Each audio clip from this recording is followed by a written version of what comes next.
জীবন্ত মাছ গিলে ফেললে কি হবে? আমি তোমাকে বলবো, কিন্তু তার আগে যদি তুমি কখনো মাছ ধরে থাকো তাহলে ভিডিওটিকে লাইক করে চ্যানেলটিকে সাবস্ক্রাইব করো। দেখতে পাবে যে যখন একটি জীবন্ত মাছ গিলে ফেলা হবে তখন এটি গলায় নড়াচড়া করতে থাকে, যার ফলে গলা চুলকাতে পারে। কিন্তু যদি এটি গিলে ফেলতে সফল হয় তাহলে মাছটি পেটের মধ্যে পৌঁছে যাবে, যেখানে এটি বেশিক্ষণ টিকে থাকতে পারে না, কারণ পেটের অ্যাসিড খুব শক্তিশালী, যা মাছটিকে খুব দ্রুত ধ্বংস করে দেয়। যদি আপনার কান কেটে যায় তাহলে কি হবে?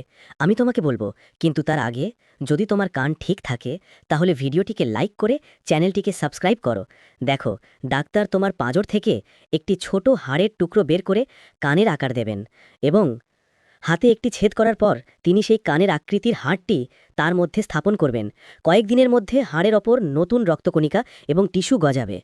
তারপর ডাক্তার বের করে কানে লাগিয়ে দেবে ও কান ঠিক হয়ে যাবে। কি হবে যদি কখনো ছ্যাঁকা লেগে যায়? তো আমি বলবো, কিন্তু তার আগে যদি তোমার বাবা সত্যি করে হিরো হন তাহলে ভিডিওটিতে লাইক করে চ্যানেলটিকে সাবস্ক্রাইব করো। দেখো, ছ্যাঁকা লেগে যাওয়ার পর ফুলে যায় আর অনেকে ভাবে ফাটিয়ে দিলে ঠিক হয়ে যাবে, কিন্তু ব্যাকটেরিয়া তার মধ্যে প্রবেশ করবে ও ভালো হয়ে যাওয়ার পর দাগ থেকে যাবে। তাই এটা ফাটানোর একদমই উচিত নয়, আর কিছুদিনের মধ্যেই ঠিক হয়ে যাবে।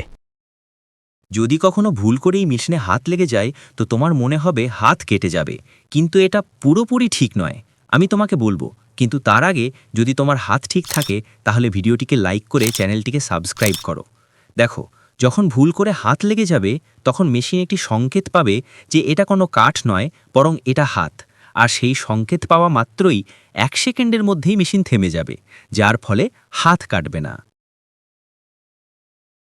যদি কখনো আঙুলের মধ্যে কাঁটা ফুটে যায় তাহলে আমরা সেগুলিকে টেনে বের করে নিই, কিন্তু যদি এটা ত্বকের গভীরে চলে যায় তাহলে কি হবে?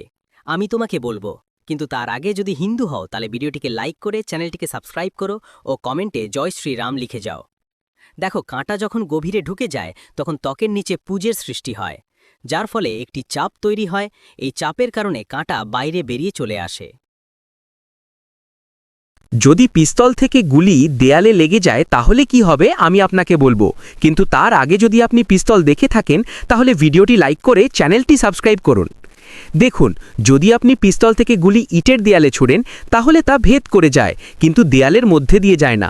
কিন্তু যদি আপনি একটি শক্তিশালী রাইফেল ব্যবহার করেন তাহলে এর গুলি খুব দ্রুত চলে এবং আরও জোরে দেয়ালে আঘাত করে।